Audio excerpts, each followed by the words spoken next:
جس کے جیسے دوست ہوں گے نا ان دوستوں کا رنگ اس پہ بھی چڑھے گا۔ اگر تمہارے دوست زانی ہیں، لڑکیوں کے شوقین ہیں، تو میری جان یہ لڑکیوں والا چسکا تمہیں بھی لگے گا۔ ہاں ٹھیک ہے، تم زیادہ نیک ہوئے زنا نہیں کرو گے، لیکن یہ تیرا بھی کسی نے تو بھی گھر بیٹھے کسی کمرے میں موبائل ہاتھ میں پکڑ کر لڑکی کے کسی میسج پہ تان ضرور نکلے گا، بچے گا نہیں تو۔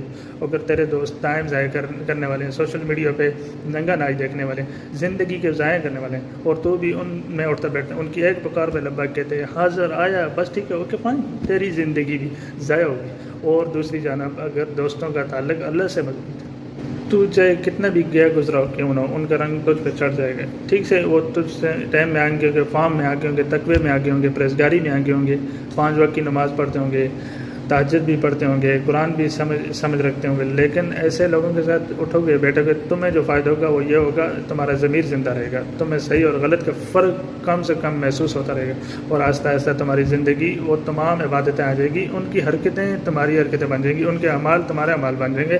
یعنی برے دوستوں کے ساتھ اٹھو گے بیٹھو گے، برے دوستوں کے جو اعمال ہوں گے وہ تمہارے اعمال بن جائیں گے، ان کی جو حرکتیں ہوں گی تمہاری حرکتیں بن جائیں گی۔ اگر وہ اپنی زندگی ضائع کر رہے ہیں نا، تو ان کے ساتھ اٹھ بیٹھ کر تعلق رکھ کے انہیں 24/7 اویلیبل رہ کر تم بھی اپنی زندگی قیمتی نہ بنا پاؤ گے۔ اس لیے کچھ لوگوں سے دور ہونا، کچھ لوگوں کو ناراض کرنا بنتا ہے آج کے دور میں۔ بات سمجھ آئی کہ نہیں؟ اگر آ بھی گئے نا ابھی ان لوگوں سے دور ہو جاؤ جنہوں نے تمہیں خراب کیا ہے، جن کی وجہ سے تمہارے لیے گناہ کے راستے آسان ہو رہے ہیں۔ پہلے تو ان کو بھی سمجھاؤ، اگر نہیں سمجھتے۔ اللہ حافظ۔